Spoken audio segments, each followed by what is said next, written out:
Please tell me that I can't, that I won't, that I fail, that I'll never make it out, yeah. Please tell me all the bad, never good, fill my head full of every single doubt, yeah. Please say any negative thoughts, I pop off when I hear people say I cannot. I get off to the thought of proving everyone wrong, I won't stop to the top, so you better back off and get lost. I'ma stay loud, stay proud, never running out, never heading south. I'll be spreading out, call it word of mouth, can't put me down, I'll be getting loud. You can have your doubts, not what I'm about, have your cloud, it be raining now. I keep making sound, go another round, I'm legend bound, can't stop me now. You don't wanna fuck with me, a slow burn like a disease. Just tell me that I can and I'll show you things that you couldn't believe. Just tell me that I can. Just tell me that I can. Just tell me that I can. Just tell me that I can.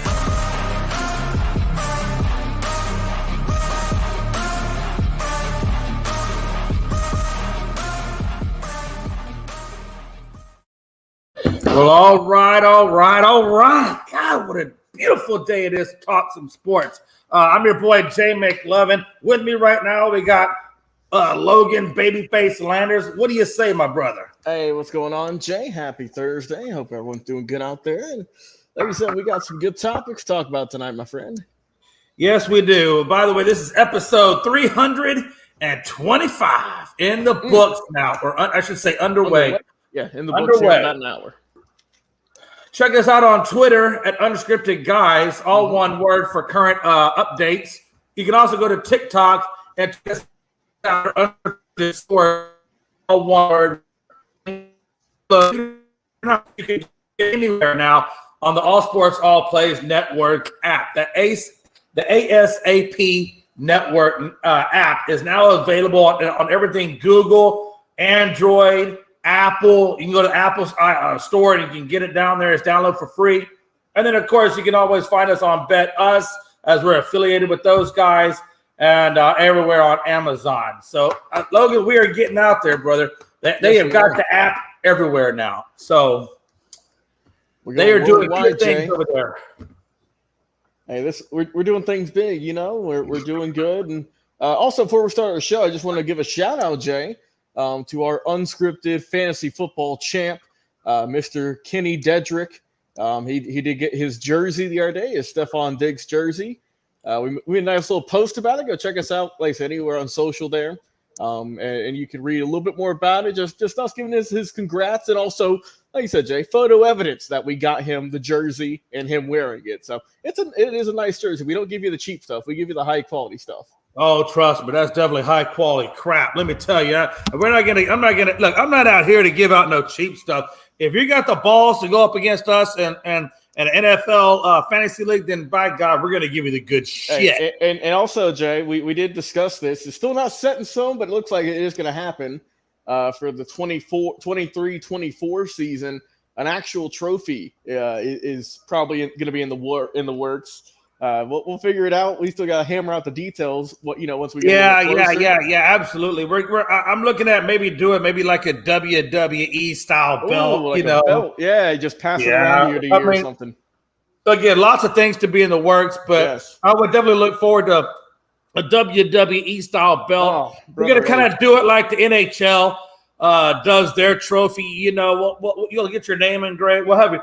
I'm gonna try to get your name. I don't know if I can. I'm gonna check it, but if I can get the names engraved, because the way we want to do is we want to pass the belt around, and then you take a few pictures, take your for your own personal gratification. You mail the belt back to me, and then it goes to the next winner, and we just keep doing it like the Stanley Cup trophy, baby. So we shall see. But I think that's kind of the direction we're leading. Of course, we'll talk more about that. But guys, I'm telling you right now, if you want to get on this fantasy league, we're not doing the 20-team league like we did last time. We're limiting this year. Yeah, that was a little more than I expected, but it was still a good time. It was a good time. It was also a learning curve. It was still a good time. It was a learning curve, Jay, because we had to really, really limit our rosters, and someone got hurt, and it was slim pickings trying to get someone. Listen, you had to really pull out all the stops to get that, and that's why I say, Pat's out to Dietrich, man. I'm about to say, like I said, Jay, Kenny did beat me in the final to championship game. It was a close battle, man. He probably I think 10 points. I think was the margin, if maybe even less. But like I said, overall, great season. Go check it out. Check out the post, and you can see him wearing his nice Stephon Diggs jersey. And by the way, hey, listen, if you want to get in on it, you can always go to the Unscripted Facebook page and send us a message if you want to get in on it, and we'll get your name added. It will probably be a 12-team league this go around, but you can email us or text message us or whatever the case may be. All the information is right there on the Unscripted Facebook page to get a hold of us, and we'll make sure to get your name put into that pool. And if you and I'll also look for Logan Landers. Flood his inbox. He loves that. Say, hit me up, man. I'm always, like I said, open to all DMs. And like I said, we'll get things working, Jay. We'll hammer things out. But let's get into our show, man. We got some good topics. Without further ado, we're going to start it off with Ezekiel Elliott. That seems to be the most recent thing I've seen come about. He's narrowed his team down to 3. Eagles is 1. Go figure. Jets is another one. I don't know why he wanted to go to the Jets. They got a pretty crowded backfield already over there. And then the Bengals. It's to be a 1-2 punch with Mixon. I got to be honest, Logan, if you ask me where the best spots for Zeke to go would be, I would tell you, I would either say the Philadelphia Eagles, where I have a chance to go against a team that let me go twice a year and prove my worth, or B, I go to the Bengals, back up Joe Mixon, be on should be Super Bowl caliber type team, and then try to get to the promised land. I think the Bengals and the Eagles would be the best options that I would look at. Not to discount the Jets, but those would be my 2 top priorities. What do you think? I think he would be a good fit with the Bengals. Because like you said, with that, he doesn't have to be the true number 1. He can, do some work with Mixon, who also, Jay, we don't know. He has had some off the field issues this year. He might be possibly suspended. We don't know yet. But he has had a few run-ins. So I think he'd be a good fit there. And I think that, him and Burrow and whatever offensive line they're trying to build this year, I think that would be a good fit for Zeke. Yes, absolutely. And I guess I should have played my first slide before we went into it. So I'm going to play it now.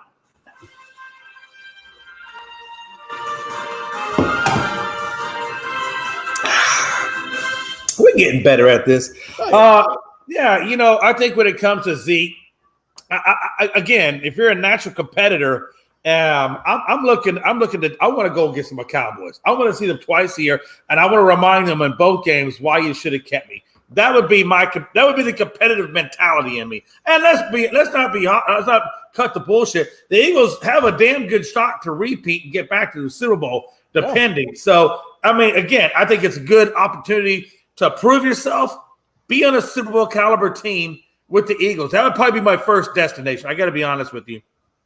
My second destination would be Cincinnati. Team up with Burrow. Again, they got a very good squad over there. Like you said, I don't have to be the number 1 guy. Whereas I think in Philly, I don't know if he takes on the number 1 spot, but he's going to have to do his part because let's be honest, the only guy they brought in was Rashad Penny. Yeah. And unless they go get somebody in the draft, Logan, you see where I'm going? They're still going to rely on a heavy dose of Zeke. Yeah, they are, and they do have Gainwell. I got to remind myself they do. I always put for some reason I hate to say I downplay Gainwell a lot. They do have Gainwell, and Gainwell did do well in the Super Bowl, more so than what Sanders did. Yeah, I think though that if you pair him up in Philly, I think that those 2 are my 2 top destinations. With Philly and with Cincinnati. I think both of those would be well for him, and we'll see if he does go to either of those teams or if he goes to maybe a surprise. Yeah, absolutely. And then we look over at another free agent that's out there right now, and I put this out there because let's be honest, offensive tackles, they're hard to come by right now, Logan. Good ones. You can find some really crappy ones out there that'll be good for depth, right, as backup. But for actual starting guys that you want to pin your hopes up, there's not a whole hell of a lot. And if you're one of those teams out there that may not have a high enough draft pick, to where maybe the offensive tackles that stream by the time you get down to where you're at aren't really there for you, you may want to take a look at Jonah Williams over there right now with the Bengals. Now that they brought in Orlando Brown Jr. to take over that left tackle spot, they were going to move Jonah Williams over to the right tackle spot. Well, that didn't sit well with Jonah to the point where he's like, yo, look, I need you guys to trade me. If you're not going to let me stay at the left tackle spot, I need you to trade me. So that's what I'm looking for trades right now. And I got honest with you. He's a fifth-year guy. Could they make a swap with the Jets? I think the Jets have Malachi Becton, which if you don't remember him, which not a lot of people will, because like most Jets, he's been injured. He was looking to be their franchise left tackle in 2020, and of course, it did pan out because of injuries. So if the Bengals were to swap Jonah Williams for, let's say, Malachi Becton, the Bengals would save themselves $9 million against the cap. So, in all honesty, I think if I'm the Bengals, I'm going to talk to the Jets, and I might try to make that trade. And then, of course, put Becton over there at right tackle. He's going to have to deal with that. But you're saving money against the cap, and you're getting a guy with some high upside if he can stay healthy. Yeah, that's not a bad pick. Another team I would maybe think of, Jay, and our team who is on the rise. What about the Miami Dolphins with our boy Rob Stripe? That's it. I think that would be good. Protect Tua, and I think that would be a good fit there also.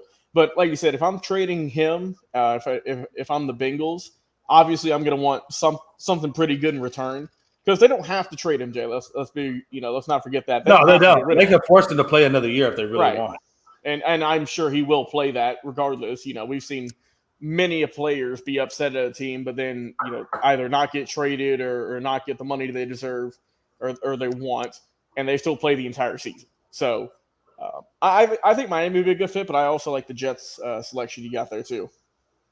Yeah, I think at the end of the day, you got to find out what number one works for your team, both financially as well as on the field contribution. And that's where I think Becton kind of feels it. Again, the downside to Becton is you just don't know. No. If you can keep him healthy. So there is a little bit of a down. But again, you're saving $9 million. So I think you take a flyer on Becton. If there's anybody down there available in the offensive tackle range in the draft, down there low enough, maybe you take on a project. I don't know. But I think bringing on Becton would be financially and most likely – I think he does stay healthy. I think, sometimes you get an injury, it is what it is. But I think Becton would be a good swap in that specific point. It is what it is. Damien brought up saying, why does Tom Brady own the Aces? Yeah, that is kind of some breaking news we learned pretty much like 10 minutes before we went live. So right now he just ran into Mark Davis, and I think he's mentioned about want to take over possibly a minority stake. Whether or not that comes to fruition, I mean, who knows, right? You're right, but like I said, I'm not super shocked that Tom's getting involved in owning teams. That might be good for the Aces. That'd be good publicity for them. I'm about to say they're already a great team. Might as well get some more high publicity people in there. And I mean, hey, it's Tom Brady, man. You're gonna get more. Listen, you bring the GOAT in there at halftime. Let him speak to the group about how it is to be a GOAT, the dynasty. Come on. There's a lot of advantages to having Tom Brady on your. I think having Tom Brady as part of your ownership group, there would be a lot of advantages. Speaking of groups, let's talk about these Warriors for a minute, bro. They had the worst freaking record on the road that I've ever seen. Now they did manage to pull off the win last night in controversial fashion. Let's not forget that. Yeah, not against OKC. It was against the Dallas Mavs. Oh my God. Mark Cuban called it the worst call in history. You saw the it was. When they went into halftime, it was Dallas with possession, and they come out of halftime, and suddenly Golden State has possession, and the Dallas Mavericks are set up to inbound the ball. There's nobody on the other end of the court. They lob it over. He gets the easy layup, and, of course, they get the win. So, yeah, if I was Mark Cuban, I'd be a little pissed off too. I mean, it's okay. If you're going to switch possession, that's one thing, but they never told the Dallas bench that they were switching possessions from Dallas to Golden State. So to me, that's some BS right there. No, and that is, obviously it's weird, Jay. The refs have really been getting grilled this year. I mean, they have. sometimes it's granted, sometimes it's not. But, I mean, it seems like there's been just a boiling point that we're almost reaching. The season's almost over. But, my God, Jay, in the playoffs, these the players might be swinging at these refs, though, at the end of the day. I mean, we had, who was it? Fred VanVleet came out the other week, called out a ref who's now been demoted to, I believe, the second referee in charge now in like 4 of his last 5 games. I mean, we've seen really, technical fouls for guys just clapping and just really minor stuff. And then, obviously with this is a completely blown call, just lack of communication that, ended up costing Dallas in the end. They lost a close ball game, and the Warriors got the 2 easiest points they'll ever get in their lives. So, like I said, just a weird game. I think the Warriors, last I checked, Jay, I think they have, identical records with the Pistons in terms of road wins this season. So that is ridiculous, insane. So I think right now Golden State is 9-29, something to that effect. They've barely even scratched the surface of winning on the road. And interestingly enough, Logan, I took the liberty of looking at some things. And when you look at points given up, Golden State comes in at 119.7. Okay. The Spurs come in at 120.9. And dead last is the Rockets at 121.2. So your Golden State Warriors on the road are fourth. Are third in points given up. Third from last on points given up. So, I mean, I don't know. I don't know how you expect to win. When you look at their home, their offensive rating is 115.7. Their defensive rating is at 108.0. And then when you go on the away, it goes from 112.9 on the offensive side to 119.7 on the defense. So clearly, the defense is the biggest issue. Now, you can say, well, Jay, they've had off and on injuries here or there. You can say that. But here's the problem. They've been losing on the road since they started the damn season. It wasn't like this just came out of nowhere. They were losing on the road at the beginning, and they're losing on the road now. And also, too, Jay, I'm a little worried about the Warriors because Gary Payton II, he still hasn't played with the team. And there's only a handful. Obviously, I think they're going to be a playoff team, maybe a play-in team, but still, regardless, we don't know if he's even going to play. Andrew Wiggins, he's been out for a long time due to personal reasons. Hopefully, everything's all right with that. And, they've lost, Iguodala. He was out for the whole year. I mean, it's just been kind of a rough go at it for Golden State. And, obviously that horrible road record for who knows how or why it's like that is beyond us. But, yeah, that's the thing, though, Jay, is we say, they've been struggling, they've been rough, so-and-so. But come the playoffs with the Warriors, man, they could just completely flip it and go into a different mode. I mean, we've seen it the past decade. They're going to have to. Yeah, of course. And, I mean, obviously this is one of the more seasoned teams in terms of accomplishments and just playoff success.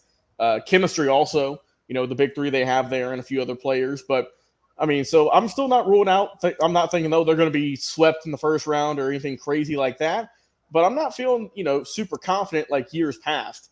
So that's just, how I'm thinking with Golden State. Damien chimes in. He says, question, with Foster Morneau stepping down from football, do y'all think the Saints will get another tight end in free agency, or do they draft one? Yeah, Jay, crazy. He announced the other day that, he's been diagnosed with cancer. So best of wishes to him, man. Hopefully he can get that cleaned up. Yeah, massive prayers are being sent out his way. Yes, of course. And like I said, we hope that he just is able to live a great life away from football. If he wants to come back to football, more than, of course, the community would welcome him. But I think for New Orleans, I mean, we both had them going with a tight end in our draft, in our mock draft we did on Tuesday. I think they do wind up going tight end in the draft, to be honest with you, regardless. But also, it wouldn't surprise me if they pick up another tight end here. Let me check their roster just real quick, Jay, and see who else they got at that spot. Because I mean, he was going to be a good part of that. So we got, let me see here. I'm pulling up the depth chart. ESPN, don't let me down. Jawan Johnson, Adam Troutman, Taysom Hill, and Lucas Kroll. So yeah, I would go pick up a free agent, right, as like a vet, and then probably draft a young guy to help fill that role, because honestly, I don't know who these guys are. Okay, I'm looking here, Jay. Jawan Johnson, solid, right? Last year, 500 yards, 7 touchdowns, also pretty surprising. So maybe that's the young guy that you pick up a vet, but still not sold on it. But we'll see what they can do. I think they're going to address that in the draft. To be honest with you, yeah, I don't think the Saints are done with that position quite yet. Real quick, back to the Warriors. Real quick, another reason I think they're having issues on the road is they're not rebounding the ball well, and they're having a lot of turnovers. And again, you can say Clay, Draymond, and Wiggins have all missed road games, and it's true. It is true that they have. But I think, like Draymond said, I think the biggest problem with this team isn't so much the guys that they miss, is that the guys that they have there mentally, their strength at home is good, but when they get on the road, they have a really hard time with that mental strength or that mental toughness. They've been really struggling with that. I think most likely they're going to have to be able to win at some point. They've got to figure that out, because I'll be honest with you, right now I think they're sitting at the number 6 spot, but by the time it's all said and done, they could very well, number 1, be in the play-in. And number 2, most likely, they're not going to have home field advantage on any of these series. So if they don't start learning how to play good on the road, this is going to be a very, very short trip in the playoffs for the Golden State Warriors. And to your point, though, Logan, this is a team full of veterans. This is a team full of guys who've been there a million times before. So if anybody can turn this road issue around, it would be Seth, Clay, and Draymond, Wiggins, and company. I hope that they get Peyton II back soon, because he is a huge defensive presence for that team. And since they are struggling in that category specifically on the road, that could be the cog. Again, like last year, he was the cog. That could be the cog that, that specific role that he plays could be the difference maker in this team overall. Yeah, and we'll see what Golden State can do in the limited games they have left. If they can, Jay, honestly, they could move up to the 4 seed by the time it's all said and done, because they're only 1 game back of, half a game back of the Clippers, who are going to be without Paul George for probably the rest of the regular season. Right. And then Phoenix is 38-34, so they're only a game and a half, just 1 game behind Phoenix. So they could be a 4 seed.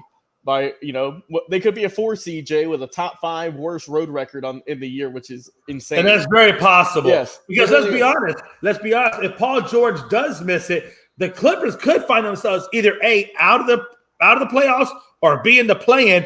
But without Paul George, they're really not. I don't see them going very far.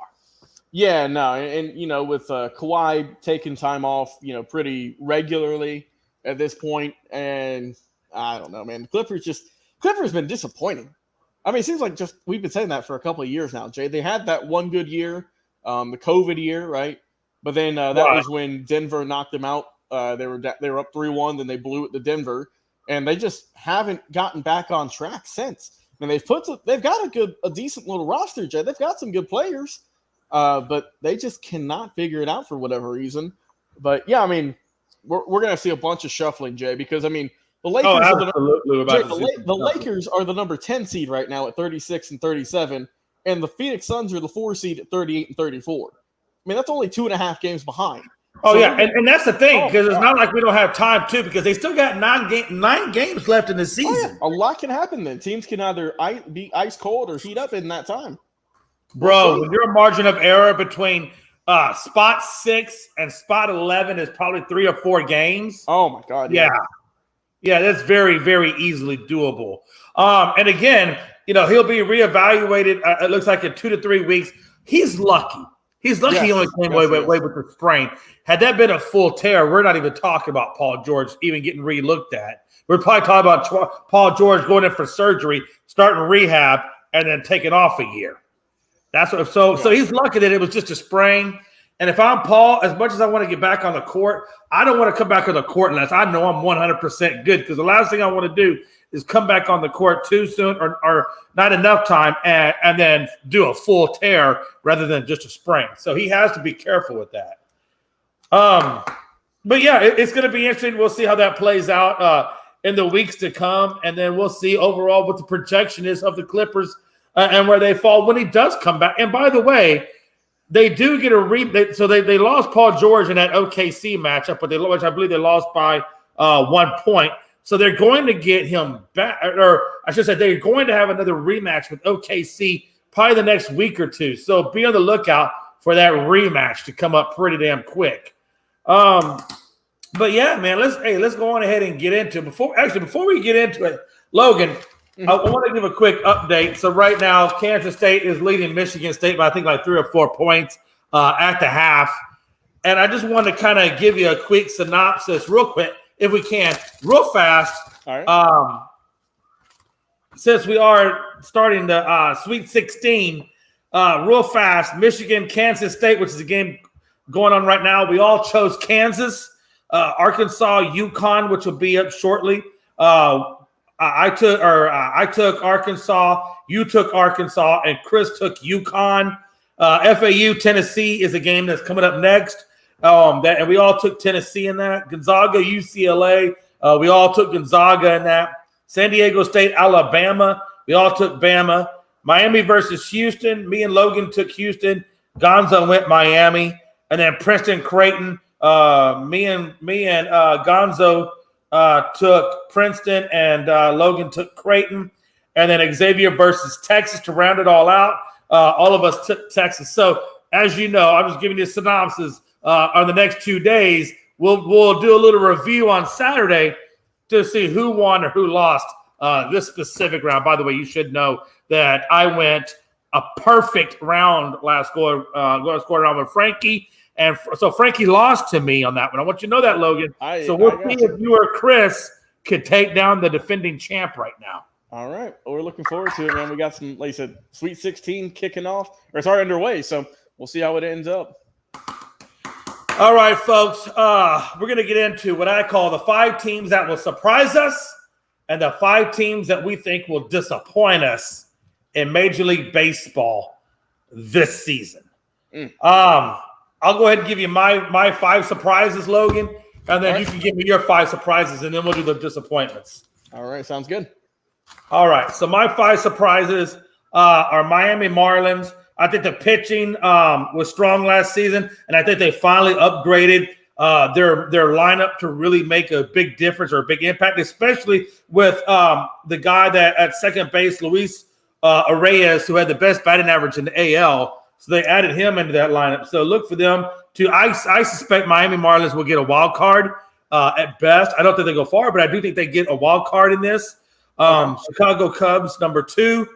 I think the addition of Dansby was amazing. Cody Bellinger, if he can find or reborn himself in this new scenery, and he can find the old Cody Bellinger, those would be 2 huge additions. And I think with the addition of Mancini and Hosmer, especially Hosmer from the Padres, I think the Chicago Cubs, I think they do find themselves in a wild card. And then on number 3, I got the Arizona Diamondbacks. I think they've been living in the shadows of the Dodgers and the Padres for a hot minute. But by no means should you look at the Diamondbacks as a pushover. I think Zach Gallen is a serious Cy Young contender. I think they have a talented young core like the Cleveland Guardians do. And I think it's just a matter of when this team makes the next big leap, especially with this farm system and the crop of guys. I think it's just a matter of when they take the leap to start giving the National League fits. And then, of course, to number 4, I got the Chicago White Sox. They did lose Jose Abreu to the Astros, but they're still very talented and promising. I think it's healthy, and I think Abreu is going to get replaced by Vaughn or Andrew Vaughn will take over for Abreu. So I still think, even though the Chicago White Sox have seen struggles, I still think they show promise for the upcoming season. And the last team I have as a surprise team is the Toronto Blue Jays. They won 91 games in a stacked AL East last year. They addressed what I think is all of their needs in the offseason, to include 2 or 3 left-handed hitters that I think are going to give the Yankees pitching rotation fits. So look for those 3 lefties to be a big deal. And those lefties, by the way, are Varshaw, Belt, and Kiermaier. Look for those 3 guys to really help that Toronto team. And if Springer can stay healthy and give an addition to that, I definitely see Toronto giving the Yankees a tough fight for that AL East. Those are my 5 surprise teams, Logan. Who would be your 5 surprise? All right, good list there, Jay. I like it. I've got a few teams on there that you list. Obviously, I think the Diamondbacks, I think they're due. They've got a lot of young players. Damian obviously is not happy with the Cubs pick, but also Damian, he did put the White Sox in there also. And Jay, I'm also going to throw my hat in there with the White Sox. I think that, in what was it, 20, they had a really good season. Just kind of couldn't get it going last year. I don't know what it was. They had a bunch of talent. You mentioned they lost to Abreu, who, obviously a former MVP, which that's going to hurt, but you hope that Vaughn can get in there and get things going. Another team who I think might, kind of a surprise pick, but we're here for surprises, Jay.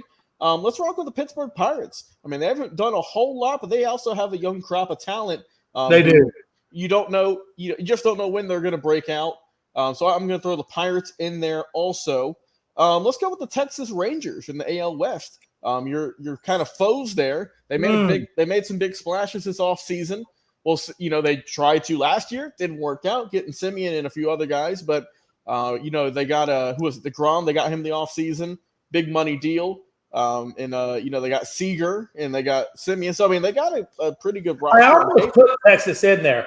The only reason I didn't put Texas in there was I felt like they added so much talent to that starting rotation, and they've always had a pretty good offense that I felt like it went from being a surprise to almost could be a disappointment if they don't live up to all that they put into this team.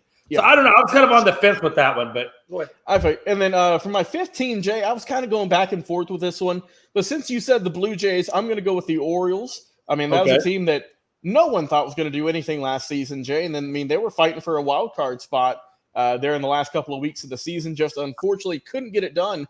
But I think they could take that next big leap this year and maybe get that wild card spot. I think they'll be competing with Toronto in that position. I think, obviously the Yankees are still probably going to be on top with how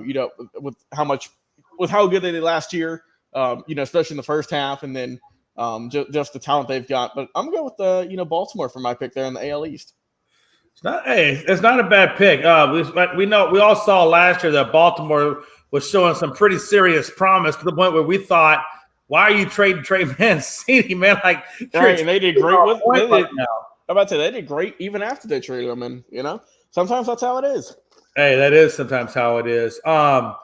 In terms of my 5 disappointments, I'm not gonna lie to you. A lot of my disappointments, Logan, are strictly based on with everything that they've added. If they don't live up to what they've added, then it looks to me as a disappointment. So I'll kind of give you an idea. So Bryce Harper clearly is not going to be available after the All-Star break. So we're not going to see much from him. Trey Turner obviously will help. Yeah, we saw how well Trey Turner did in the World Baseball Classic. We saw how well he did with the Dodgers. So I think with all their relief pitching that they've brought in, I still think that they brought in like 2 or 3 relief pitchers, I believe, from the Mets, but I don't know that they're good enough or well enough to really get them over that hump. So for that reason, I think the Phillies. And also too, I think they lost Hoskins. Yeah, I was about to say, he got hurt today. I don't know if they said what the injury is exactly, but it was like a non-contact injury. He had to get carted off, which is never a good sign. I'm going to take a quick look real quick to see if they've diagnosed it, said anything about it. But it's just not looking hot for Philadelphia. It really isn't, and that's why I say I feel like they've really did a lot with this team. All right, Jay, actually, this is from 4 minutes ago from the Phillies Twitter account. Phillies first baseman Rhys Hoskins underwent an MRI today that revealed a left knee anterior cruciate ligament tear that will require surgery. The recommended surgery is an ACL reconstruction. Additional details regarding the surgery, including the date and surgeon, are to be determined. So, Jay, well, he's done. Out with it. what appears to be an ACL tear for who knows how long. Probably large chunk of the season. Maybe the whole season. Who knows? Damon, I don't know if the A's or the Angels can be considered a disappointment because they really didn't do shit. I mean, they actually have to do something to be a disappointment. They haven't done anything. But yeah, breaking news. But yeah, man. God, boy, the Phillies really taking some hits, and they're not the only ones. We'll get to the next one that took hits, but matter of fact, I might go to the next one. Speaking of taking hits, the Mets are my next disappointment. So we got the Phillies at 1. I'm putting the Mets at 2, and the reason why is the Mets are designed and constructed around maybe a 2-year window at best. And if you don't believe me, look at their rotation. Look at the age of the team. Verlander's 40. Scherzer's 39. A lot of these guys are on 1-year deals. And so, there's a lot. I mean, a lot, including the number 1 payroll in all of baseball that literally is riding on this team. Now, they won 101 games last season. The biggest payroll, like I said, for a star-studded team, that if they don't come away, in my opinion, with the World Series, then it's a bust for me. I'm sorry. If you don't get the World Series and you got that much invested into your payroll and you got that many short-term deals and you got that much of an older, aging pitching staff, yeah, man, look, it's either now or never for this Mets team. So, again, if they don't exceed expectations, then I look at this as being a disappointment. And I think Billy just sticked in. What's up, Billy? Appreciate you hanging out with us. Gonzo, holy crap. Gonzo slid in, got his interview done with. We'll hear from Gonzo here in a minute. What's up? Another day in the world. We're talking some baseball, Chris. Hey, doing good. 7 days till opening day. Yes, sir. 7, baby. Count it. 7. Keep your list going, brother. Actually, my team plays at 4:10, so you got 8 days. 4:10 p.m. on Thursday. There you go. And I got the late game, and Frankie's got the early. I didn't check the Braves, Logan, to see when you guys are, but I might probably got a middle of the day game. They have an early game, if I remember correctly, because we checked earlier on the afternoon show. So Chris, right now we're doing 5 surprise teams that you think are going to surprise us in this season of MLB, and then they got 5 teams that you think are going to disappoint us this season in MLB. And so right now we're on disappointments. The disappointments I gave was the first one I gave was Phillies. The second one I gave was the Mets. The third one I gave was Cleveland Guardians. Again, the Cleveland Guardians, best team in the Central, but then again, the Central is not exactly quote unquote a great division. I mean, it's really kind of a cakewalk sort of division outside of maybe Minnesota might give you a little something. But I think for the most part, this is still the Guardians' division to rule. I do think that depth at starting pitching is going to be an issue for the Guardians. And I think there's a lot of pressure on this young cast to repeat what they did last season, and even really more so go beyond. And I just don't know if they put enough into their starting pitching to get to that expectation. And for that reason, that's why I got the Guardians in there. Number 4, I got the Dodgers. I think that's pretty self-explanatory. Yeah. They lost way too much in free agency. J.D. Martinez was a good pickup for the DH, but Kershaw is shaky at best. You never know if he's going to go down. Nor the rest. Urias and what's the other dude's name? This North Gosselin. I mean, maybe they do okay, but I think overall, this Dodgers team has just lost way too much to compete with the Goliaths of the Mets, Braves, Padres, and so forth. So I just think they're going to have a very hard time to match what everybody else is doing. The last team, and I wish Frankie was here because I'd say it right to his face. No. My last disappointment for this season is going to be the New York Yankees. Ooh. Damn right. And I'm gonna tell you why. I think there's a lot of boom or bust with this team, right? They got a lot of players. If they get off, they can go off. But if they don't, they won't. And I think they're carrying 3 deadweight guys right now in Donaldson, Hicks, and Rizzo. So they didn't really do anything to upgrade over that. Matter of fact, if anything, they lost. When they lost Benintendi, that was a huge outfield loss for those guys. So I want to say this again. I think when it comes to the postseason, they're not going to have enough. Like I told Frankie earlier today, when you get to the postseason, you're not going to have enough to contend with possibly Toronto, which I said was a surprise team, or the Houston Astros. And even if it wasn't the Astros, I think the Mariners would give them a hard time. So I think for me, I think the Blue Jays, for what they added in their lineup with those 3 left-handed batters, I think they closed the gap on the Yankees. Because you got to remember, they got Garrett Cole, then they got Severino, Rodon, and then I forget who's the guy after that. Maybe Montas, but Montas is out for a hot minute. So I don't maybe Germán. I think they throw Germán in there for a little bit. But their rotation, they have really no closer, no middle relief hardly, and then they have a spotty injured starting pitching. So I don't think the Yankees did enough. I think their expectation for them is too high. And I think at the end of the day, it's going to be the Astros back in the World Series. Unless Toronto eclipses, because I will tell you this, I kind of fear Toronto a little bit. I really do. Toronto's got a really good team, and I think they're going to surprise a lot of people this year. And I think that's going to be the biggest thing for the Yankees is can they get past Toronto? Anyway, Gonzo, do you have 5 disappointing teams that you think are going to happen this year?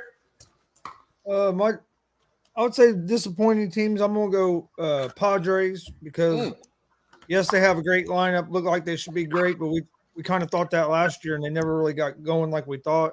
That's true. You don't know if they can stay healthy. Is Tatis going to stay out of the so they kind of worry me. They have all kinds of potential. I just don't know if they're going to be able to put it together.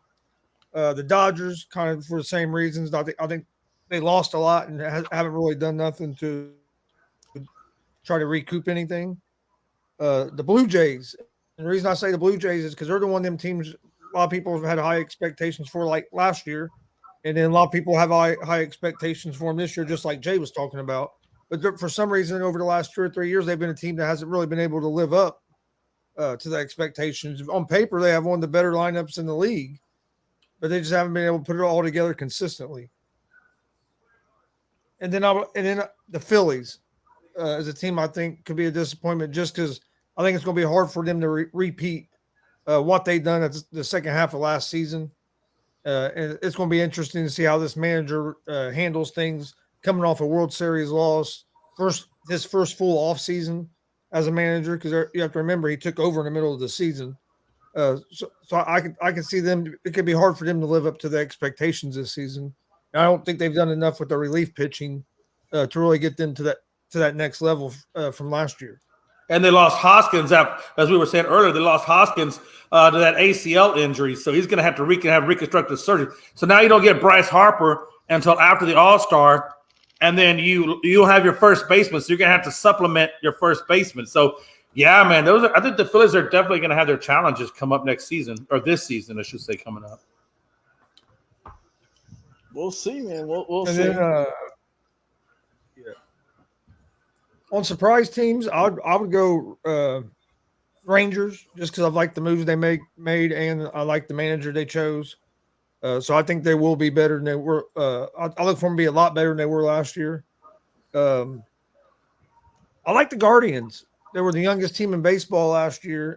I would like to see them do a little bit more with their starting pitching, but I think with all them young players growing up and maturing even more from last year, I think they could surprise people this year. And then I think the Seattle Mariners have a chance to surprise people this year as well. They put together a good pitching staff. They can just keep producing runs. And if Rodriguez, right? Yeah. If he can stay healthy, man, they're going to be a tough team with that pitching staff they put together. But he had some back issues at the end of last season. That's the only thing that worries me about him a little bit. Back isn't nothing to mess with. Once you start having back trouble, it can derail a lot of shit. And when you get to back problem, then you start looking at pain management and how you're going to do your pain management. That's where it starts getting real tricky. Yeah, believe me, I know. It has changed my life 120%. That will. Yeah, the back is the worst. I would say back, and then probably after the back, I would put the knees in there, and then everything else is after that. Yeah. Logan, surprise? Well, you already did your surprise. Disappointment? Yeah. Disappointments. I'm gonna go with Damien on this one. Not much of a shocker, but I think just a continued disappointment. Got to throw the Angels in there. They have not done nothing this offseason to improve the positions that they need in terms of pitching. That's what kills them. I mean, you got two of the best players in baseball, and more than likely still not going to make the playoffs again. So that I got to throw them on there. Also, I'm going to rock with the New York Mets.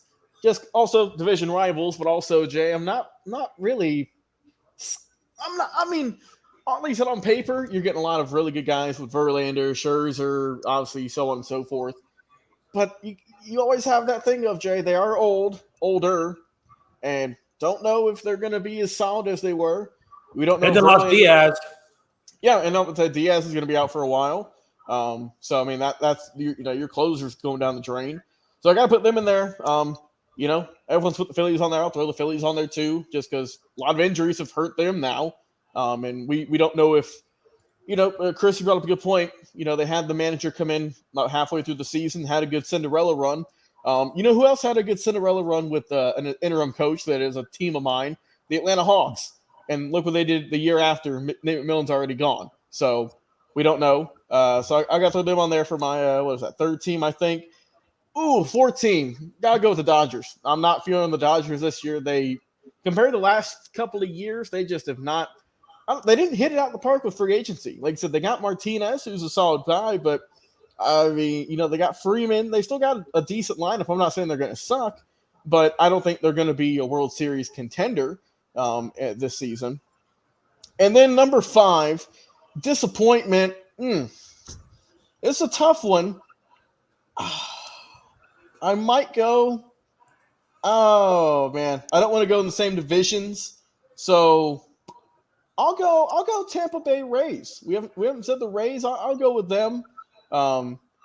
Just because Jay, normally they're a team who's always in the playoffs, and I don't know, they might be a team who might not get there this year. Who knows? With Baltimore kind of being on the rise.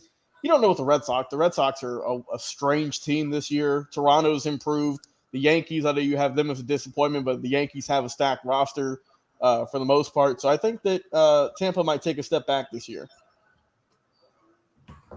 Yeah, I'll go with the majority of that list. Yeah, and I get your viewpoints on that as well. I got to be honest with you. Even my Astros could be a disappointment this year. If we don't win the World Series. Hey, Frankie, did you hear what Jay said earlier? Yeah, I was in the comments listening. Uh-oh. I don't know. Me and Jay we're not gonna go around to. We already went at it this way. I got you. If you want to listen to that, go over to listen to that show. Yeah, it was really. Hey, listen. Look, I wasn't hiding from Frankie. I told Frankie in the chat. I said, "Hey, no, I know you're not. I know you were." I said, "Hey, we're gonna talk. We're talking 5 disappointments." And again, it would be a disappointment, right?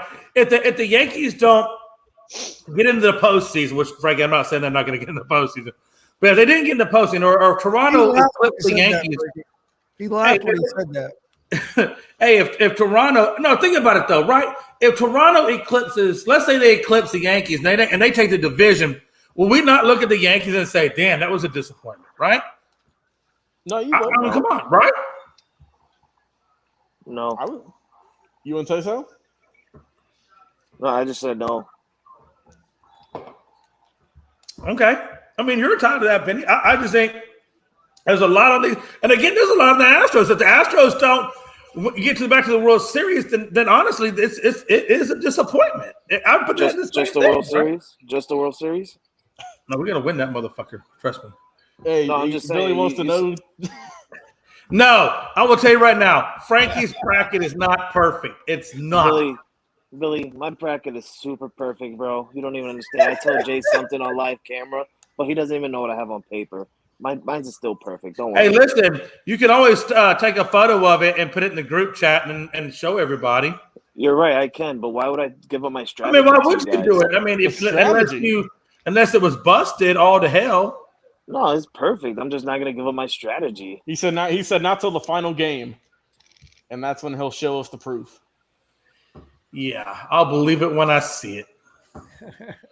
What we got? But Frankie, real quick, just what's up, bro? off the top of your head, off the top of your head, who do you think are 5 teams that will disappoint this season? So I put it on the comments, but I actually wanted to come in and say it in person because I'm not 100% sure on my comments. So I wanted to change it up because I actually thought about it. And so I got, I'm gonna go back to it. Number 1. Oh, I can't even see it.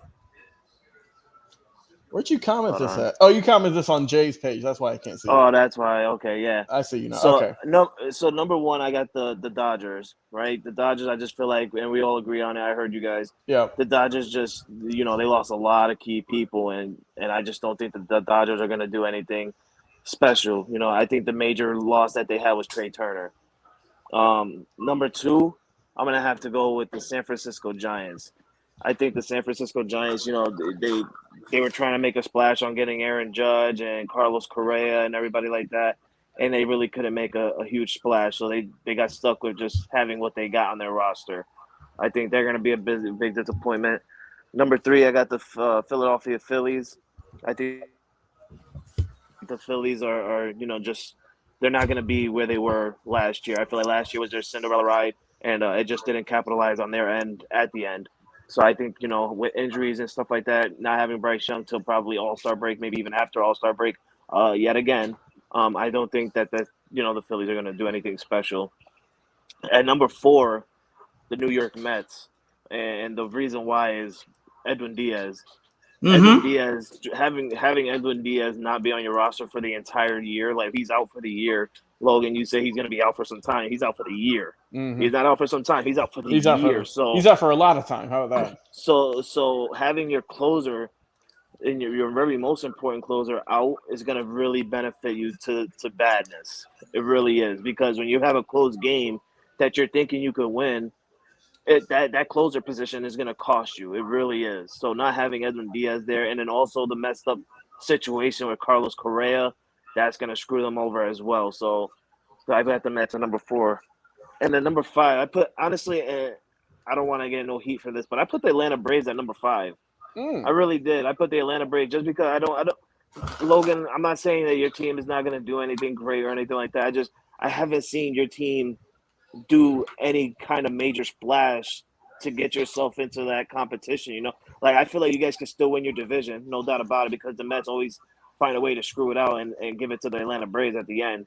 But I don't feel like you guys have the player skill set just yet to get you guys back to the World Series and become world champions again. I will say, Frankie, just real quick on that. They did, obviously the Braves had some trouble with, the latter half of their starting pitching, the 4 and 5, and then also the bullpen. They've made a few additions to the bullpen. We'll see how that's going to go. I know said Iglesias is the closer. He's going to start the season on the injured list, so we'll see how long he's going to be there for. But I think lineup-wise, obviously they made the addition with Sean Murphy, catcher. Obviously they said that Von Grisham's just not quite there yet in terms of his defensive on shortstop. That's why he's going to be in the minors to start things off. So, like I said, I think that I would have liked to see maybe a couple of more additions, but I couldn't see why you say that they didn't make a big splash, except for Murphy. I would like to see a little bit more work with that with the pitching. So that's how I think that is. I still think that's an issue for them coming into the season. I thought you did okay bringing in Murphy as your catcher. I like Murphy, yeah. I thought that was a good addition. But the thing for me, Jay, is the starting pitching I'm still kind of iffy about because, like I said, we're still trying to figure out really the 4 and 5 slots. Right. Because, Anderson hasn't looked great. Bryce Elder, he's been iffy. Mike Soroka just came back. He pitched his first game in 3 years the other day. So we're still trying to get that kind of glued together along with a couple of additions in the bullpen who, like I said, I don't really base it a whole lot on spring. But we'll see. And you can't. Spring is a good advice. It's an evaluation process of, where your next crop of guys is going to come from out of the minors. I mean, I think that's really what they use it for. But you can't really judge. You can't if you're judging anything on spring training, man. Then you're definitely barking up the wrong tree. Yeah. Josh Bailey. Hey, first of all, Josh, man, good to see you hanging out with us. And he says his Giants are going to be trash. I mean, he's not lying though. He's not lying. Given the division they're playing, I mean, he's not lying. No. Who is it? Joshua Bailey. Yeah. Hey, Josh, get out of here. Try to stay away from Aaron Judge, bro. Don't try that again. Frankie, give real quick. He says I'm trying to steal his guy. Hey, Frankie, before we move on here, give us real quick your top 5 surprises, and then we can move on to our next topic here, McLovin. Man. Oh, man. Top 5 surprises. Wow.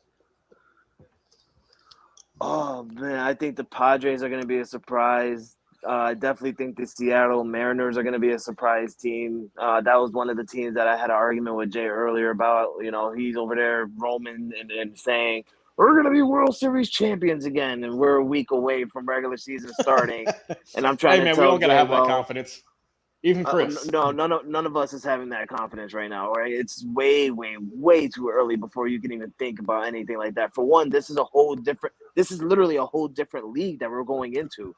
Pitching time clocks. Listen, the Astros piss excellence. What are you man, even the Bat Boys are going to get evaluations this year. Don't interrupt me, Jay. Okay? You got pitching time clock now, which one of your pitchers now has to adjust to his pitching situation. You know who I'm talking about, cradle the baby pitcher. You got shifting changes. Yep, there's a lot of different. This is a different league that we're going into. So, and plus we're all facing each other. Every team is facing every team in MLB this year. So which I'm all for. I'm loving that. I love that too. I absolutely love that. And there's no shift. Yeah, no shift. Yeah, you got the universal shift. DH. So I wouldn't go in a week early and just I understand Jay's little cockiness and confidence. But it's a different league, Jay, and that's what I was trying to get to your point. I was trying to get to your head earlier that you can have that confidence, but it's a week before season starts, and it's a whole different league. It's not. It is, yeah.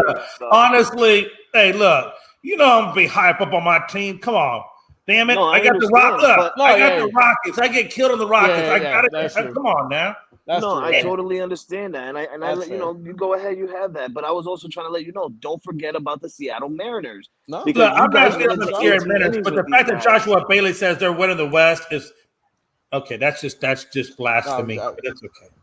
All right, we'll see what happens here. I'm just saying that's a lot. That is a lot. All right, hey, John, let's keep it rolling here, brother. What we got next? I can see it happening. We're not going on that around. We did that earlier today. We got to say some baseball talk here for the regular season. My last 2 surprise teams is going to be the Cleveland Guardians and the Chicago Cubs. All right. Yeah, Not bad. I'm with you on that. Hey, real quick, as a recap on that World Baseball Classic, not so much a recap, but just I want to kind of ask you guys a question. Okay. You kind of saw where Japan went, right? They took us down 3-2.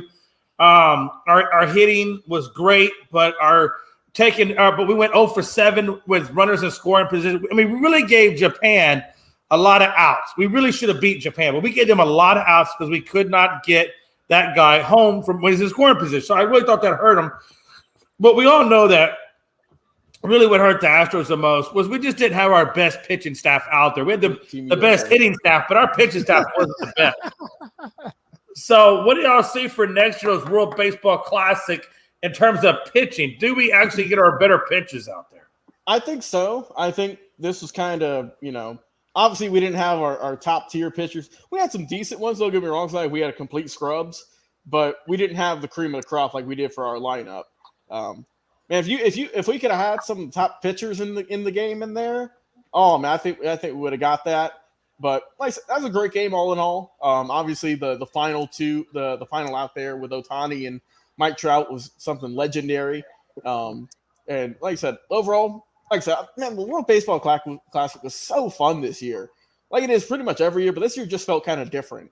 I mean, it just had a different buzz about it, and for good reasons. I hate we got to wait a couple more years, obviously, before that we go back at it again. But man, I'm hyped for it in the next couple of seasons. But man, what a good run it was! Like, hats off Japan. They got the win over the USA.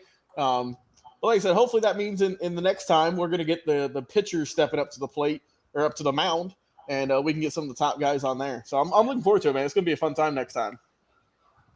Yeah, absolutely. Gonzo, Mike Trout went 1 for 5, 3 strikeouts. I really thought, not trying to diss Trout, but I really thought that was a lackluster performance by him. I really wanted to see better out of, Mike Trout. Yeah, I understand that, but I mean, everybody goes through games where you go 1 for 5 or 2 for 3, you just hope, or 4 for 5. Sometimes 0 for 5. You just never know what kind of day you're going to have, and you just hope that at the big moments you can come through. He wasn't able to this time, but I think that what really cost the United States the game was just our depth at the pitching position. We didn't have absolutely. We didn't have any. We went into this game with like 4 or 5 pitchers that he could use for the whole game. That's all he had available. I mean, the last 3 innings, he going into the 7th inning, he had 3 pitchers left. So he basically had a pitcher for each inning, and that was it. So I mean, that really puts a manager in a tough situation. So I think our pitching depth, but I think all the players' reactions talking about how great experience it was and everything. I think you might see some more of these top pitchers decide to play in 2026. But I love the baseball classic. To me, it's like the Little League World Series on steroids. Right. Because you see all the cultures from the other countries, the way different fans interact and stuff. I thought it was awesome. I watched more of the World Baseball Classic this year than I ever have. I watched a lot of it, and so yeah, I thought it was awesome. I just wish they could find the time of the year to do it where all the players would really buy into it, just so we could see all the top talent together at one time like that. That'd be pretty cool. Yeah, it would. Logan? Yeah, like I said, I enjoyed it, man. I'm looking forward to 26. Like I said, I'm with Chris though. Pitching just wasn't there. Really the whole tournament. But like I said, if we can get a roster like that for the lineup again, I think we're in good contention for 2026. No, I definitely agree with you, Frankie. Yeah, I enjoy the Baseball World Classics. I can't say that we're gonna have a best pitching style in 2026 because let's be real honest, in 2026 we're not gonna see the old school pitching of like Justin Verlander or Garrett Cole or anybody like that. We're gonna get the young guys. Yeah, we're gonna get the young guys. We're gonna get the minors because we know that the minors, that's the only way that they can get themselves noticed or even get on TV. So I can't say that USA is going to be coming back for the type. Japan is a monster team. They're just loaded, nasty. Man. And I heard Jay and Pry talking about it on the afternoon show a couple of days ago, and I just wanted to say, man, let's not forget where the U.S. gets most of their players from in MLB. They're international players that come play for the U.S. Of course, absolutely. Japan, Dominican Republic, Venezuela, Puerto, all those. And Japan is real known for having the best pitchers. I mean, the Yankees had the best pitcher back in the day in the early days of 2000 and late to early 2010s and stuff like that. Now you got Shohei Ohtani with the Angels, who's absolutely amazing, and for a fact he's going to be there in 2026 because this dude is still young. And then you got the Japan dude that's 21 who was throwing freaking 105 miles per hour. Yeah, that man was throwing some heat. So, I mean, Japan is going to be success. Honestly, I think Japan is going to successfully win it again and defend their championships in 2026. Against who? I'm not going to say the U.S. because I can't tell you who's going to be pitching. Hey, Frankie's got Puerto Rico in there. Let's be real here. That's the thing. That's what we've been saying earlier. The United States really has – we don't do a good enough job – or I say MLB doesn't do a good enough job of really, getting young high schoolers to get involved in baseball, right? Football, basketball, no problem. Baseball, we don't really get into it as much. It's not as much as other countries are. I'm gonna say that's where like Japan, Venezuela, that's where all the other countries can shine. I mean, there's all kinds of. Around here where I live, baseball's big. I mean, there's all kinds of travel teams that these kids, middle school kids, are playing, going into high school. I mean, baseball's big around here. But other countries take it differently. Like in Japan, their little league team practices 8 hours a day. So baseball to them is like a job, like a full-time job. Yeah, that's all them. I mean, that's all them kids do in the summer. And I promise you, Cuba, Puerto Rico, Dominican Republic, Venezuela, Nicaragua, they're all doing the same thing. I mean, they probably spend hours and hours and hours of all they do is play in dirt fields, trying to get to the MLB. Because a couple years ago during Little League World Series, they'd done a story about Japan, and that team was practicing 8 hours a day. Oh, I have no doubt in that. Yeah. Japan, China, most of the Asian countries, days go longer. I hate to say it, really. If a coach in the United States tried to practice his kids 8 hours a day, they wouldn't be coaching. Are you kidding me? Crucified. Oh yeah. This country's not built like that. You know that. We all know that. We're not getting into that though. We're moving on to some MVPs. Yes, NBA MVP. Okay, hey, look. So the four obviously that are in there would be Luka, Embiid, Giannis, Joker. I think we can almost eliminate Luka from the conversation just because of all the statistical categories. He leads none of them. Yep. All right. So for me, I mathematically, and I love Luka, but I automatically mathematically eliminate him because of that.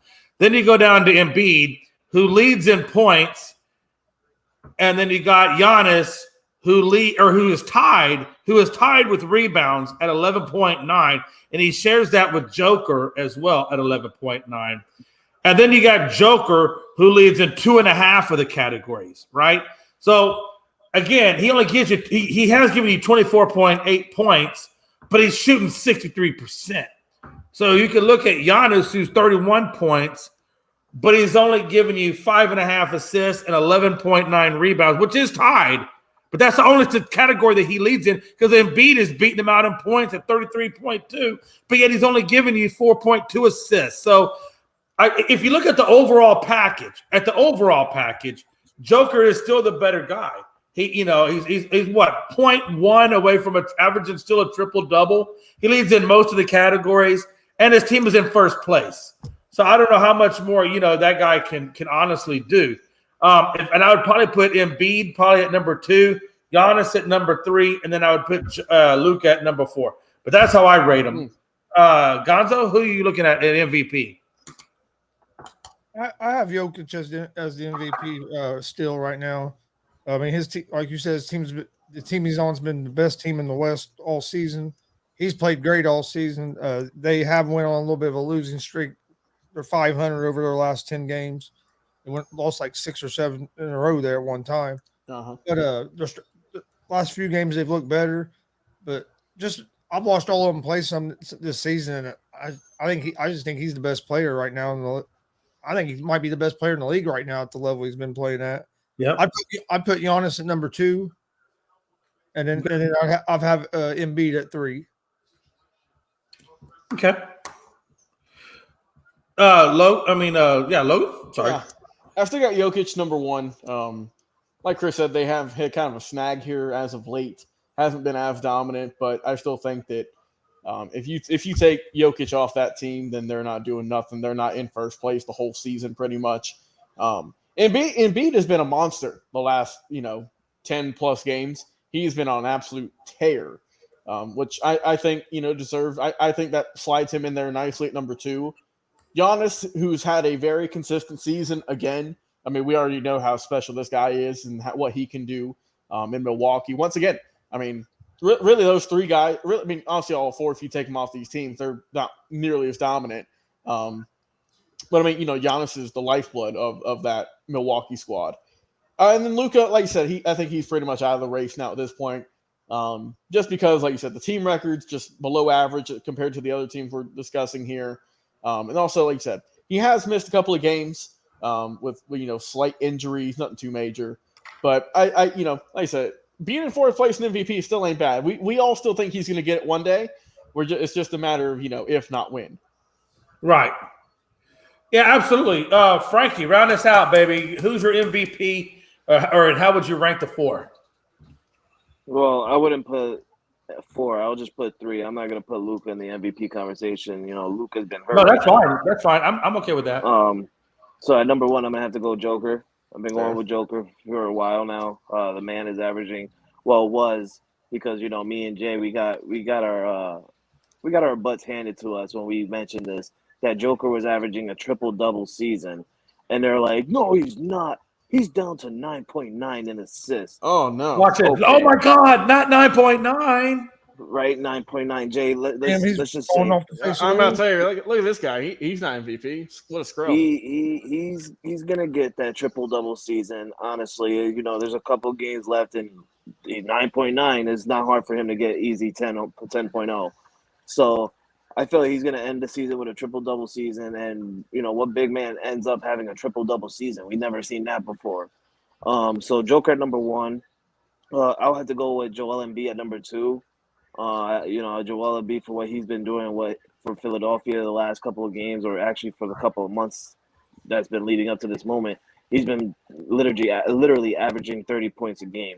The man is just amazing. He's taken the Philadelphia Phillies to the next level. They were 3rd seed, now they're 2nd seed. Now they're, you know, fighting between the Celtics. It's just a bombshell, and it's just because of what Joel Embiid is doing. And then I have to go with Giannis at number 3. I don't need to explain why. We all know Giannis' game, but Giannis at number 3. Yeah, that sounds about right. I'm right there with you. That's it. We're all in agreement on that pretty much. So, all right. Yeah, Before we get into this, pretty much. Hey, this is our last topic, but before we get into that, just a quick score update. Michigan State is down 67-65 to Kansas with 8:10 left to go in the second. So very, very tight game right now between Kansas and Michigan State. And then are you watching men's or women's? I thought Kansas got eliminated already. Also, Kansas UConn. No, they're still there. Also, UConn is up 46-29 on Arkansas at halftime. They came out hot. Yeah, I'm not catching. Okay, I'll have to check into that again. So we're gonna rank. Hey, real quick, we're gonna rank the 16 teams in the Sweet 16. I'm gonna give you my real fast 16. And y'all can give me y'all's, or if y'all have anybody different.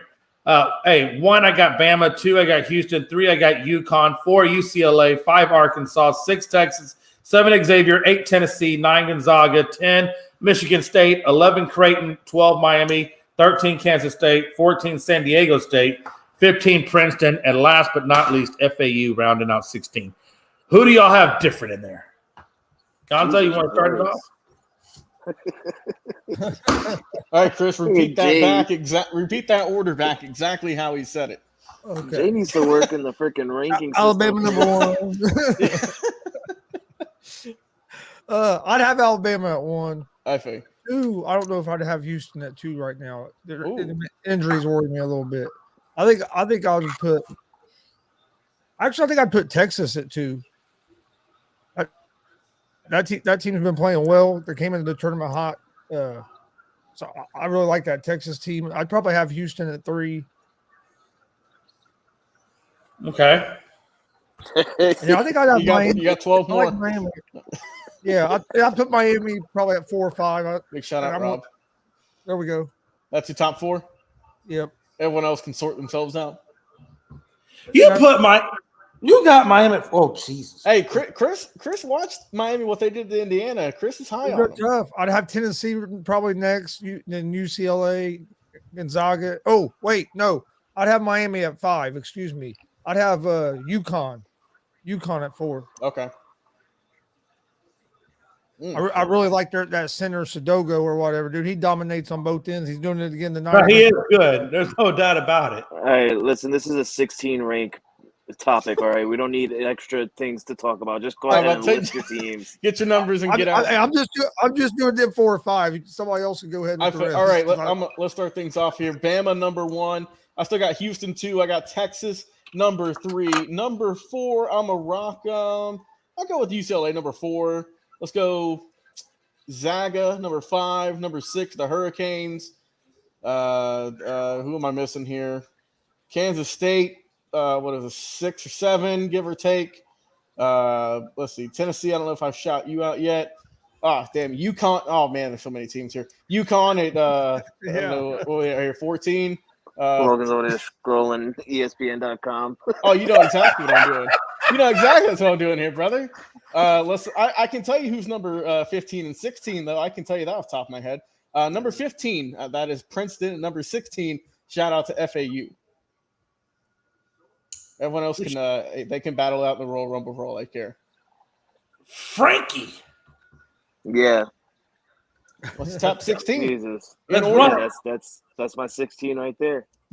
Listen, He said, "I'm gonna change something in the middle. I don't know who, but I'm gonna change them." Number 1, Alabama. Number 5, Houston. Number 10, Texas. Number 16, F whatever. FAU.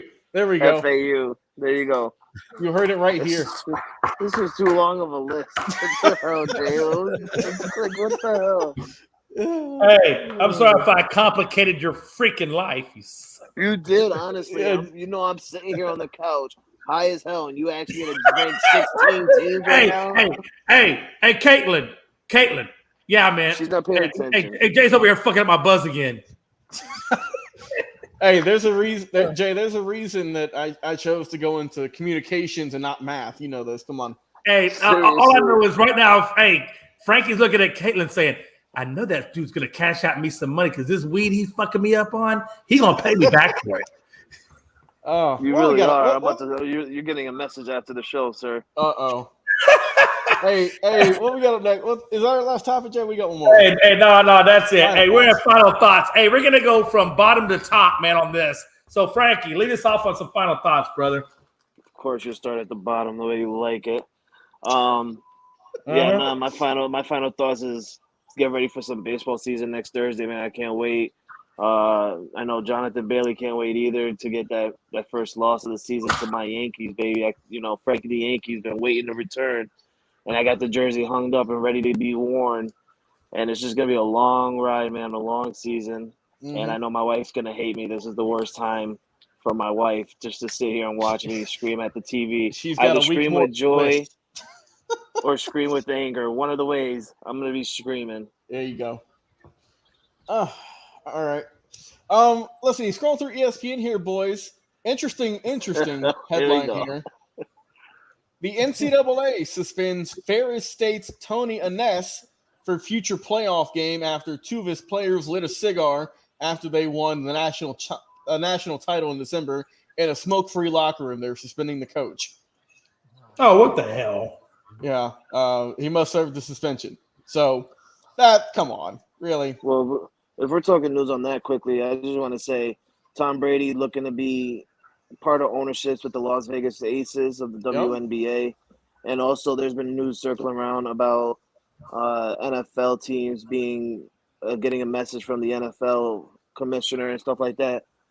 There's a guy going around speaking to teams on behalf of Lamar Jackson, which is not true. Lamar Jackson did not send someone on his behalf to send to be talked to or anything like that. So be on the lookout for more news on that. Yeah, good call. All right, Chris. Interesting. I already know what you got to promote, Chris. You got something big coming up in April. Yeah, we got baseball coming up, like Frankie said. But then, tomorrow night we'll be live with the Indiana Pro Wrestling Hall of Fame induction ceremony. Then Sunday we got some live pro wrestling, 3 p.m. Eastern. Wait, there's a Hall of Fame, Chris? I'm gonna tell you, you said a Hall of Fame? Yeah. You know anybody that's going to be that's going to be inducted? Oh yeah, I know. Out of the there's five competitors getting inducted and in a group, and I'm probably I know all of them, but like 2 people. Are you allowed to announce them? Oh yeah. Dr. Love. Okay. Dr. Love's going to the Hall of Fame. Tommy Gage, who was just I just interviewed him last week on our show, is going to the Hall of Fame. The High Rollers is the group, and that includes Dice Man, Ronnie Vegas, Mike King, Rob Kincaid. You got manager Cash is going in, valet. Shadow, he's been around forever in Indiana, is going in. The Golden Gorilla. Oh, that's sick. I got a Golden Gorilla. You'll be able to hear their induction speeches and everything live tomorrow night at 6 p.m. Eastern. Oh, that's cool. Jay, I can't stand you. You're not gonna be the Golden Gorilla. You'll just be the gorilla. Jay said, no, there's a video. I'll have to put it in the group chat of a pro wrestler we saw a couple weeks ago, and live on air. My dad goes, That's Jay. He said that's your tag team partner, Jay, right there. The guy wrestler's name is Chuckles the Clown. Oh my god, that is phenomenal. I'll put that video. I'll put the video clip in the chat group. Please, we'll use that for the intro, Chris. I'll splice that in there. We'll use it as a commercial slot as well. Yeah, I'm about to say that's going to be our commercial slot to 30 minutes. WrestleMania. He goes, you know who he reminds me of? Oh my god, I found a photo of Chuckles the Clown. If you guys want me to throw it up on the screen, Jay. Hold on. I don't care. Throw it up in there real quick. We'll get it up in there. Give me 1 second here. All right, you should be able to share your screen now, brother. Oh, you kicked out Frankie. So this is Chuckles the Clown.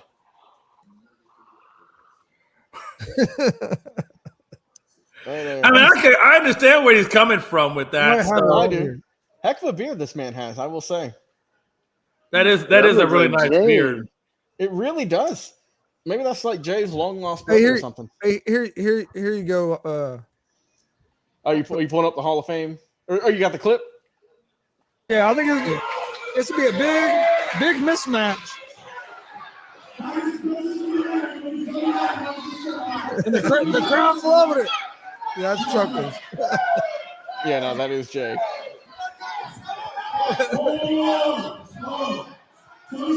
At some point, Dad goes, hold on. I said, ring the bell, ring the bell. We got a match here. Chuckles against Tony Dynamite. They're taking his pants off. I guess he had some tights. Hey, what you doing there, Jay? Taking his pants off. Hey, that's just Jay on a Saturday night.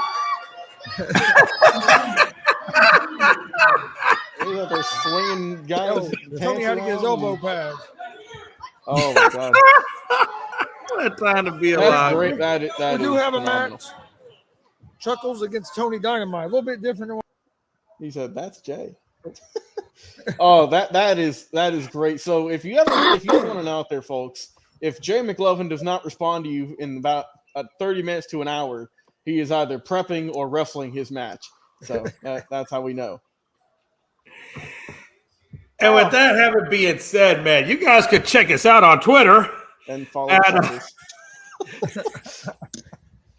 You can find us on Twitter at Unscripted Guys, all one word. Frankie actually does a really good job keeping us up to date over there, as well as Logan does too on TikTok at Unscripted Sports, all one word for any and all updated information beyond our telecast. Oh my God, what a time to be alive, man! What a time! Jay, can I promote something real quick? Next Saturday. Absolutely. If you're gonna tell me you're transgender, we support all LGBTQ communities. No, we support them all. So if you need to make an announcement, what you got? That's in a couple more years.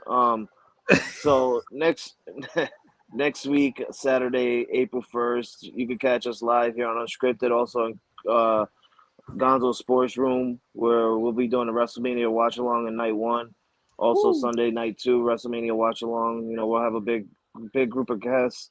Logan be there. I'll be there. Chris, Jay, Rob Scott, Pride hopefully stop by. Also, Chris Robinson will probably swing by as well. You know, the usual watch along crew.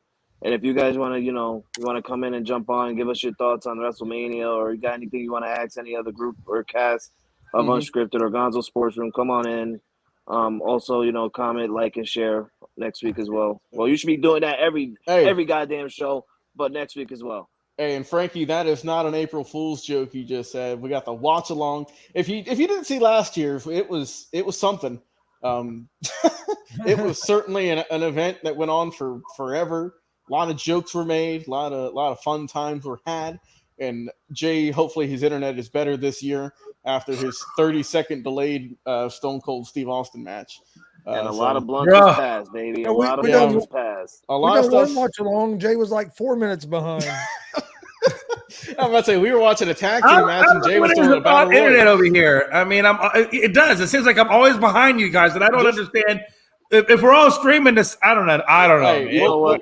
You know what we'll do? We'll get together before the show starts. Everybody get on the screen of Peacock, and then on the count of 3, we'll all click go live. Yep. And we'll figure the rest out from there. That sounds good to me, boys. All right, Jay, get us out of here. All right, man. Y'all be good. Again, catch us Saturday at 1 p.m. Eastern time, and we will go through the March Madness and see who actually did better in their bracket analysis. And until next, yes. Okay. Did you have something? No, I'm good. I'm just agreeing with you.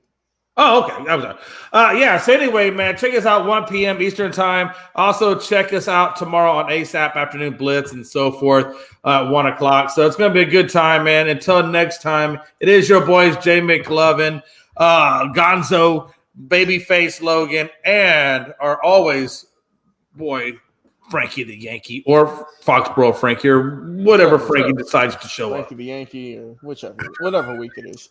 Yeah.